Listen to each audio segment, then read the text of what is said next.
नमस्कार दोस्तों, स्वागत है आप सभी का exam Guru tips and tricks में। मेरा नाम है सौरभ देवनाथ। दोस्तों ये वीडियो है वीडियो नंबर 60। इसका मतलब हम पूरे के पूरे जो है 590 क्वेश्चंस कवर कर चुके हैं।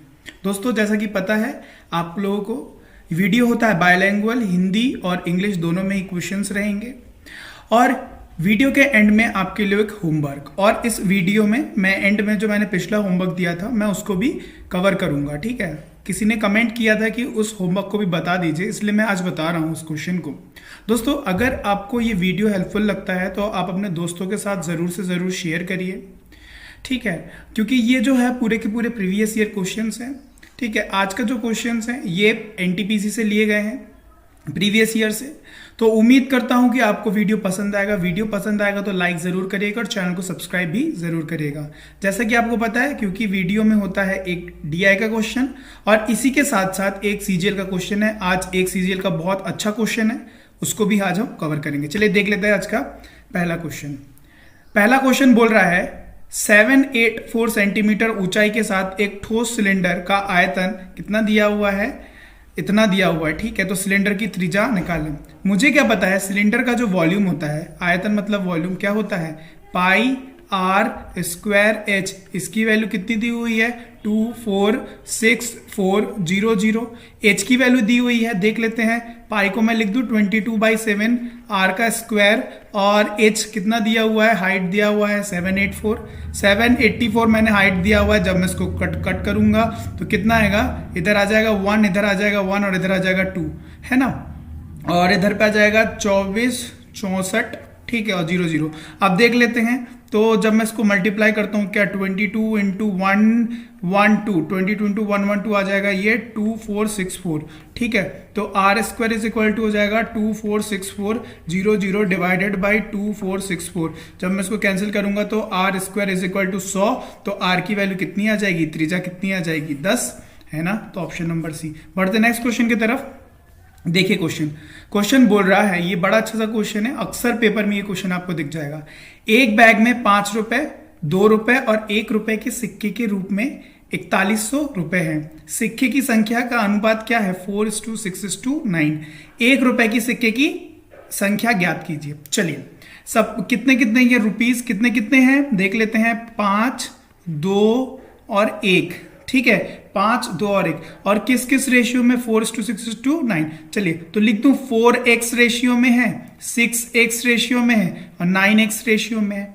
चलिए देख लेते हैं ये क्या है, ये क्वांटिटी है, क्या है, ये सिक्कों का अनुपात है। ठीक है, अब देख लेते हैं, अगर मैं क्या अमाउंट निकालूंगा तो क्या करूंगा, 5 इंटू 4x यही करूंगा ना, तो इधर आ जाएगा क्या, 20x। ये क्या निकाल रहा हूं मैं, ये निकाल रहा हूं अमाउंट, राइट। क्या निकाल रहा हूं, ये अमाउंट। तो 20 और ये कितना आ जाएगा, 12x, और ये आ जाएगा क्या, 9x।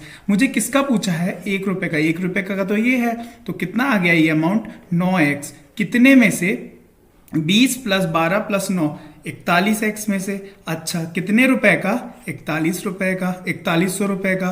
तो चलिए एक से x गया, इससे ये गया ये, तो ये कितना हो गया, 100। तो आ गया कितना, 900। अब दोस्तों ध्यान दीजिएगा, ऑप्शन सी तो आ गया, लेकिन मुझे ये करने की जरूरत नहीं थी। क्यों, मैं बता रहा हूं। देखिए इसमें बोला है 1 रुपए का रेशियो, है ना, 1 रुपए का सिक्के की संख्या। अब देखिए यहाँ पे अनुपात में इनकी जो क्वांटिटी है, संख्या का अनुपात है ना, तो देखिए 4:6:9 में, मतलब जितने भी संख्या होंगे वो 9 से तो विभाजित जाना चाहिए। इसमें से क्या ये जाता है 9 से, नहीं, ये जाता है 9 से, नहीं, ये जाता है 9 से, नहीं, और ये लेकिन 9 से तो जाता है 9 से 100 बार में, है ना। तो यही हम लगा देते। समझ में आ गया। इसलिए इस छोटे छोटे तरीके से आप सॉल्व कर सकते हैं। नेक्स्ट क्वेश्चन देख लेते हैं।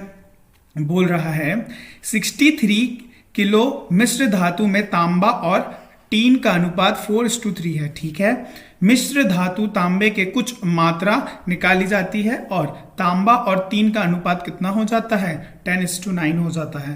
तांबे की कितनी मात्रा निकाली जाती है, चलिए तो कॉपर और टीन यहां से देख लेते हैं। इंग्लिश में कॉपर और टीन कितना, 63। तो सी और T, C stands for copper, T stands for, इस क्वेश्चन में टी स्टैंड्स फॉर 10, ठीक है। तो कॉपर में कितना दिया हुआ है, 4:3 था पहले, ठीक है। अब क्या बोल रहा है, कुछ निकालने के बाद कितना बचा, वो 10:9 बचा। अच्छा बताइए, क्या 10 में कोई चेंज आया, शुरुआत में जो 10 था बाद में भी वही 10 था, है ना, उतना ही अमाउंट में, क्योंकि 10 में तो कोई छेड़छाड़ नहीं किया गया। इसका मतलब इस जो 3 को है, इस 3 को भी 9 बनना पड़ेगा, है ना, क्योंकि सेम सेम है। तो ये करने के लिए तो ये करूंगा तो क्या हो जाएगा, 12:9, और यहां हो जाएगा क्या, 10:9। चलिए 10 तो कॉमन आ गया, 10 तो सेम आ गया, ये जो है 10 सेम आ गया। अब देखिए यहाँ पे कितना चेंज हुआ, 2 का चेंज हुआ। कितने का चेंज हुआ, 2 का। अच्छा अब देख लेते हैं, यहाँ पे जब मैंने बनाया क्या, 12:9, 12:9, तो 12:9 इन दोनों को जोड़िए तो कितना आ रहा है, 21 आ रहा है। अरे यही तो 21 की वैल्यू क्या है, यही तो 21 की वैल्यू है कितनी, 63 kg, पहले ही बोल दिया गया था। तो मतलब क्या, मल्टीप्लाई बाई 3, कितने का डिफरेंस है, 2 का डिफरेंस है, इसको भी मल्टीप्लाई बाय 3 कर दूंगा, तो कितना निकाला था, 6 kg। समझ में आ गया, इतने इजी तरीके से रेशियो से सॉल्व हो गया। तो ऑप्शन नंबर ए। चलिए नेक्स्ट क्वेश्चन की तरफ बढ़ते हैं, बहुत प्यारा सा क्वेश्चन है, एक मिनट, नेक्स्ट क्वेश्चन देख लेते हैं। देखिए सबसे पहले ये जो है, ये यहाँ पे 4 ऐसे नहीं है, ये 4 है। लैपटॉप में टाइपिंग के दौरान हो नहीं पाया था वो, समझ जाइएगा, ठीक है। तो चलिए देख लेते हैं। बोल रहा है कि x² - 4x + 1 = 0 है, तो x⁴ + 1 divided by x⁴ + 1 upon x⁴ क्या होगा, ठीक है, समझ गए। देख लेते हैं कैसे करते हैं। अच्छा सबसे पहले ये जो दिया हुआ है, इसको हम कुछ मैन्युफैक्चर करते हैं, इसका क्या करते हैं, सॉरी ट्रांसफॉर्मेशन करते हैं, कुछ मैन्युफैक्चर नहीं, ट्रांसफॉर्मेशन करते हैं। अच्छा चलिए अब मैं क्या करता हूं, पूरे टोटल में मैं क्या करता हूं, x से डिवाइड कर देता हूं, इधर पे x पे हो जाएगा, तो ये कितना बचेगा, x माइनस इधर पे क्या बचेगा 4, और इधर क्या बचेगा 1/x, राइट, 1/x बचेगा ना, तो 1/x, ठीक है, और = 0। 4 को इस तरफ ले जाता हूं, ठीक है, तो ये क्या हो जाएगा, ठीक। अब मुझे पता है, अगर मुझे x + 1/x को अगर मुझे इसमें कन्वर्ट करना है, x⁴ upon divided by x⁴, तो क्या होता है, सपोज यहां लिख देता हूं फॉर्मूला, x + 1/x अगर = k हुआ, तो x⁴ + 1 अपॉन x⁴ होता है k² - 2 इसका होल स्क्वायर -2। याद रखिएगा, नोट कर लीजिए, अगर आपको पता है तो वेल एंड गुड है, नहीं पता है तो नोट कर लीजिए फॉर्मूला। इस जगह मैं पुट कर देता हूं, k की वैल्यू क्या है, 4 है, तो 4 का स्क्वायर 16, 16 - 2 मतलब 14, 14 का स्क्वायर कितना, 196, और यहां -2, 196 - 2 कितना हो गया, 194। Option number B. समझ में आ गया। नेक्स्ट क्वेश्चन की तरफ बढ़ते हैं। क्वेश्चन बोल रहा है कि लाइन x - 2 के बिंदु -3 और 1 का प्रतिबिंब क्या है। चलिए देख लेते हैं कैसे निकालूंगा। सपोज ये है मेरे पास लाइन, ठीक है, ये क्या है, लाइन है। चलिए तो ये क्या होता है x, ये क्या होता है y। अच्छा x -1 है, सॉरी -2 है, x -2 है, तो x -2 है तो लाइन कैसी बनेगी, x अगर -2 है, लाइन तो ऐसी बनेगी ना, लाइन तो ऐसी बनेगी, है ना। ये किसकी लाइन बन जाएगी, x = -2 की लाइन बन जाएगी, क्योंकि माइनस इस तरफ आता है x के। चलिए समझ में आ गया। अब देख लेते हैं, अब क्या बोल रहा है, अब बोल रहा है कि बिंदु -3 और 1। अच्छा बिंदु -3 और 1 किधर आएगा, इस तरफ कहीं आएगा, इस तरफ कहीं आएगा, -3 और 1, है ना। अरे यही आएगा ना, x की वैल्यू पहले होती फिर y की वैल्यू, तो इस तरफ -3 हो गया, और 1 मतलब y की तरफ जाएगा, तो ये हो गया। समझ में आया। अब देखिए ये हो गया p, ठीक है। अब इसका बोल रहा है p' निकालने को, मतलब बिंदु उसकी यहां कहीं आएगी, है ना। अच्छा अब मुझे ये बताइए, ये जो 1 है, ये 1 का तो 1 ही रहेगा, क्योंकि y में तो कोई छेड़छाड़ नहीं हो रहा है, लेकिन ये जो 2 है, अब मुझे बताइए, यहाँ -2 है, यहाँ -1 है, कितने का डिफरेंस? ए का डिफरेंस। तो इधर भी अगर हम प्रतिबिंब बनवाएंगे तो क्या करेंगे? एक का डिफरेंस, इसका मतलब यहाँ पे -1 आना चाहिए, तो ये क्या होगा? -1 एंड 1, है ना। तो ऑप्शन है बिल्कुल ऑप्शन नंबर ए। समझ में आ गया? नेक्स्ट क्वेश्चन की तरफ बढ़ते हैं। नेक्स्ट क्वेश्चन बोल रहा है, दोस्तों ये जो मैं क्वेश्चंस लेके आया हूँ ये एडवांस के क्वेश्चन है, बड़े अच्छे अच्छे क्वेश्चन से ध्यान से देखिएगा। बोल रहा है यदि ax - 4y - 6 इज इक्वल में -3/2 ढलान है तो a की मूल बताइए। मुझे बताइए जो ढलान होता है, जो स्लोप होता है, स्लोप मतलब क्या होता है? y is equal to mx plus c, और ये जो m होता है यही क्या होता है? स्लोप होता है। अरे ये पता है कि नहीं पता है? अगर पता है तो वेल एंड गुड है, नहीं पता है तो सीखिए। ठीक है, अब देखिए इस फॉर्मेट में मैं इसको कन्वर्ट करने की कोशिश करूंगा। किसको? इस इक्वेशन को। ठीक है, इस इक्वेशन को मैं कन्वर्ट करने की कोशिश करूंगा। देखिए करते हैं। तो ax - 4y is equal to -6 है, तो ये जो है इस तरफ गया और ये इस तरफ आ गया। ठीक है, तो क्या हो जाएगा? 4y is equal to ax plus 6। अच्छा, लेकिन यहाँ तो क्या है? y is equal to mx, तो यहाँ तो 4 है, तो 4 को इस तरफ भेज देता हूँ, तो क्या हो जाएगा? ax प्लस 6 का होल में 4। अब मैं इसको डिस्ट्रीब्यूट कर लेता हूँ, तो ax डिवाइडेड बाई 4 प्लस 6/4। इससे तो मुझे कोई मतलब नहीं है, क्योंकि ये किसकी वैल्यू है? ये तो c की वैल्यू है, मुझे कोई मतलब नहीं है। अब देख लेते हैं कि मैंने क्या बताया था, ढलान स्लोप क्या होता है? m होता है। देखिए m के साथ यहाँ पे एक सिक फैक्टर है, x तो यहाँ आ गया, मतलब m की वैल्यू क्या होगी? a/4।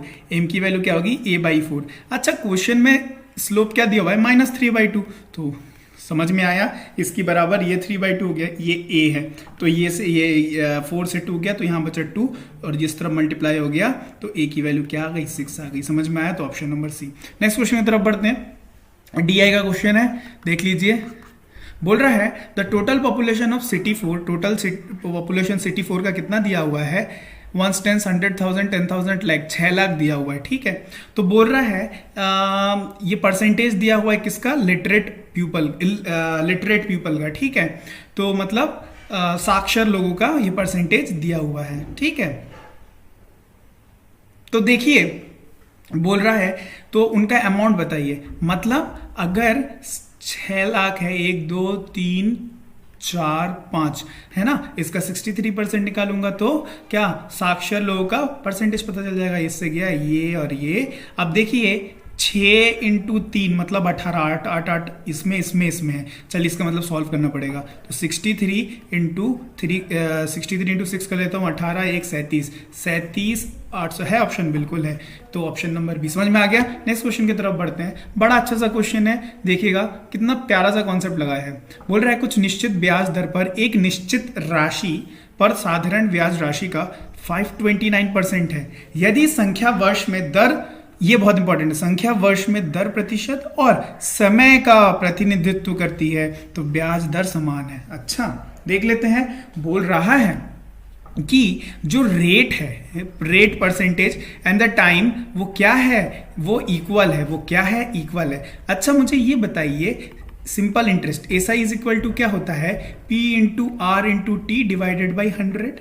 यही होता है ना, यही होता है ना। चलिए देख लेते हैं। तो इसका मतलब P से मुझे भी कोई मतलब नहीं, इसका मतलब R × T जो है, R × T इसी की तो वैल्यू दी हुई है 529% है ना, तो 529 R × T, और ये बोला है ये और ये बराबर है। इसका मतलब क्या होगा? ये तो स्क्वायर हो गया। x ले लेता हूँ, x square is equal to 529, तो 1 की वैल्यू क्या निकल जाएगी? x की वैल्यू 23। यही तो निकालना था। तो ब्याज दर कितना है? रेट कितना है? 23%। समझ में आया? Option number B. Next question देख लेते हैं। बोल रहा है कि अ सम ऑफ ₹56960, ठीक है, इज डिवाइड अमंग ABC, है ना। तो A रिसीव कितना? More than A receive 10% more than B and B receive 12% less than C. Then C's share. Question ध्यान से पढ़िए, क्वेश्चन हिंदी में पढ़िए ध्यान से। बोल रहा है 56,960 रुपए की राशि ए बी सी के बीच में विभाजित की जाती है, जैसे कि ए और बी 10% अधिक मिलता है, बी और सी 12% कम मिलता है। चलिए इस टाइप के क्वेश्चंस में आपको क्या पता है? पीछे से स्टार्ट करना है, तो सी बी ए लिख दिया। सपोज ये क्या हुआ? 100 हुआ। अच्छा, तो क्या बोल रहा है कि जो है बी को सी से 12% कम मिलता है। 12% कम मिलता है मतलब कितना, इसको 88 मिलेगा। अच्छा, अब ए की बात है, तो ए की जब बात है तो ए में क्या बोला है, ए को बी से 10% अधिक प्राप्त होता है, मतलब ए को बी से 10% अधिक मतलब होता है इसका क्या, तो 88 तो होएगा ही, और 10% और हो जाएगा तो मतलब क्या, 8.8 और जोड़ दूं तो इधर पे कितना आ जाएगा, 96.8 है ना। अब किसका हिस्सा पूछ रहा है, सी का हिस्सा पूछ रहा है। किसका हिस्सा पूछ रहा है, सी का हिस्सा। तो सी का हिस्सा कितना है, 100 है। कितने में से इन सबको जोड़ूं, 100 प्लस 88 और 96.8, तो ये इधर लिखते हैं, ठीक है। तो ये कितना आ जाएगा, 100 प्लस 88 और 96.8 कितना होता है, 284.8। और मुझे कितना निकालना है, किसका निकालना है, 56,960। किसका निकालना है, 56,960 का। देखिए तो किसी से काटता है क्या, देखिए तो,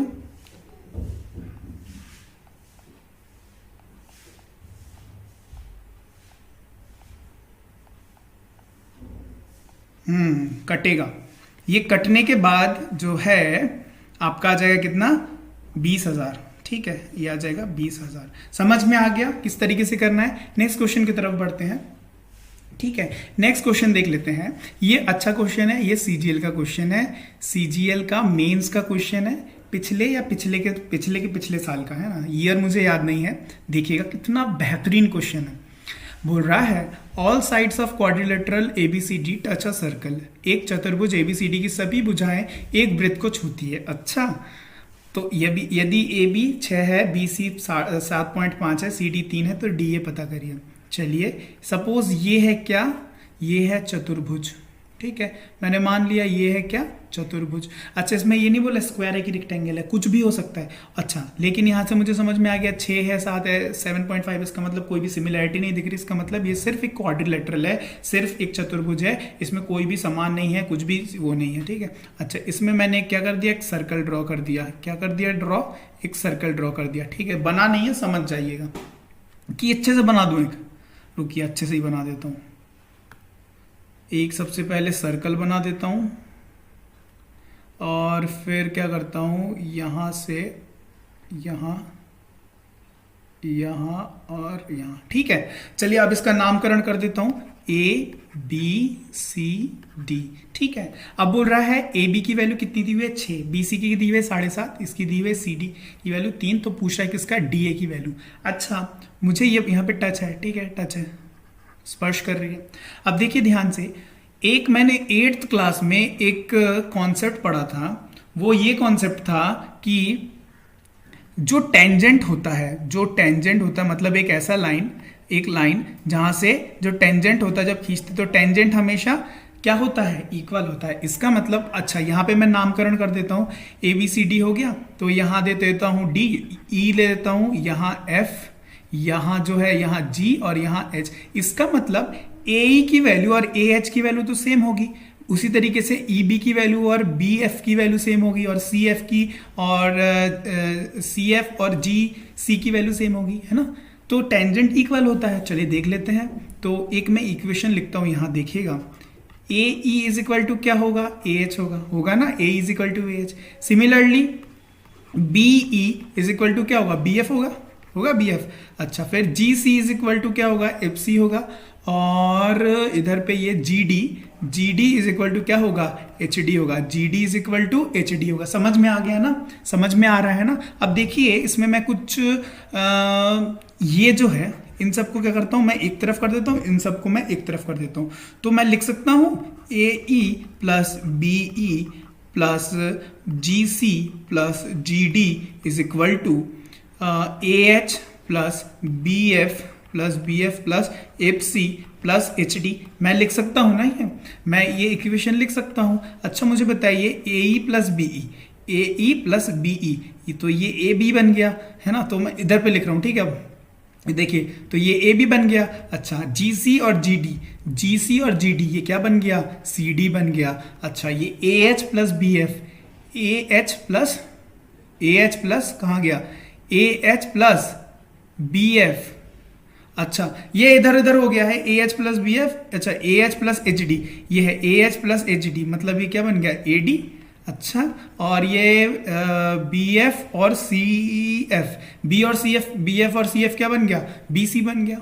समझ में आ गया ये। अच्छा अब मुझे क्या पता है, ए बी की वैल्यू कितनी दी हुई थी, 6 सेंटीमीटर दी हुई थी, सी डी की वैल्यू कितनी दी हुई थी, 3 सेंटीमीटर दी हुई थी, ए डी की वैल्यू कितनी दी हुई थी, यही तो पता करना है ना। और बी सी की वैल्यू कितनी दी हुई थी, 7.5 दी हुई थी, है ना। चलिए ये कितना आ गया, 9, 9 से 7.5 गया तो कितना बचा, 1.5 सेंटीमीटर। समझ में आया, कितना बेहतरीन क्वेश्चन था, समझ में आया। समझने के बाद बहुत ईजी लगता है ना। चलिए कल का होमवर्क का क्वेश्चन देख लेते हैं, ठीक है। तो ये कल का क्वेश्चन है, देख लेते हैं होमवर्क का। तो देखिए यहाँ पे अगर मैं इसको इज इक्वल टू इसके साथ लिखूं तो a प्लस बी की रेशियो क्या हो जाएगा, 3 हो जाएगा, b प्लस सी का हो जाएगा 4 और a प्लस सी का हो जाएगा 5।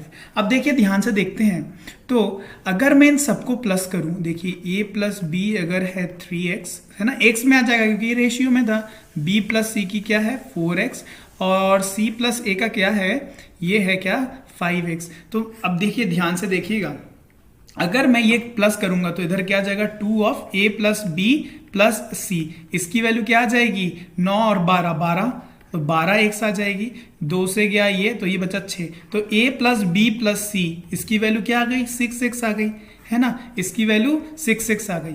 ठीक है, ये कल का एक होमवर्क का जो क्वेश्चन है ये मुझसे किसी ने पूछा था कमेंट सेक्शन में कि ये बता दीजिएगा, तो स्पेशली उस स्टूडेंट के लिए है ये। ठीक है, अब मुझे ये बताइए कि ये जो है क्या बोलते हैं b प्लस सी, ठीक है, a प्लस बी प्लस सी की वैल्यू आ गई 6x। अगर मुझे इससे c की वैल्यू निकालनी है, किसकी वैल्यू निकालनी है, c की वैल्यू निकालनी है, तो यही पूछा है ना, तो मुझे क्या माइनस करना पड़ेगा, a प्लस बी मुझे माइनस करना पड़ेगा ना। तो मैं अगर यहां से a प्लस बी, तो देखिएगा ध्यान से, प्लस सी और माइनस a प्लस बी, अगर मैं इतने को माइनस कर देता हूं तो मेरा बचेगा क्या c।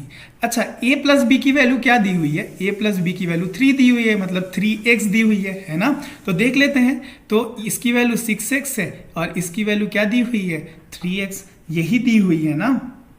अच्छा ये तो दिया हुआ है, इसका मतलब टोटल कितना हो गया 3x, ये c की वैल्यू है, ये किसकी वैल्यू है c की, लेकिन ये तो x के फॉर्मेट में है, ये किसके फॉर्मेट में है, ये x के फॉर्मेट में। अब देखिए ध्यान से इस इक्वेशन को, a plus B plus C is equal to 6x दिया हुआ है और इसकी एक वैल्यू 17 भी दी हुई है ना। तो इसका मतलब इधर पे लिखता हूं 6x इज इक्वल टू क्या हो जाएगा 17 हो जाएगा, x की वैल्यू क्या निकल के आ जाएगी 17/6। अच्छा मुझे क्या पता करना है, c का कितना निकला था, c का तो 3x निकला था, इसका मतलब अब 3x निकालने के लिए मुझे क्या करना पड़ेगा, x को मल्टीप्लाई करूंगा तो 17 डिवाइडेड बाई 6 इंटू 3, समझ में आया 2, तो आंसर क्या निकल के आ जाएगा 17/2, ऑप्शन में है बिल्कुल ऑप्शन नंबर ए। दोस्तों आज का होमवर्क का क्वेश्चन देख लीजिए, होमवर्क का क्वेश्चन है, जल्दी से स्क्रीनशॉट खींच लीजिए। थर्ड प्रोपोर्शन है, मैंने आपको फॉर्मूला भी सिखाया था और ये आपको क्वेश्चन बनना चाहिए। ठीक है, कमेंट सेक्शन में जरूर से जरूर इसका आंसर जो है कमेंट करिए, मैं आपके कमेंट्स का इंतजार करूंगा। ठीक है, तो मिलते हैं आपसे नेक्स्ट वीडियो में, तब तक के लिए bye bye and have a nice day.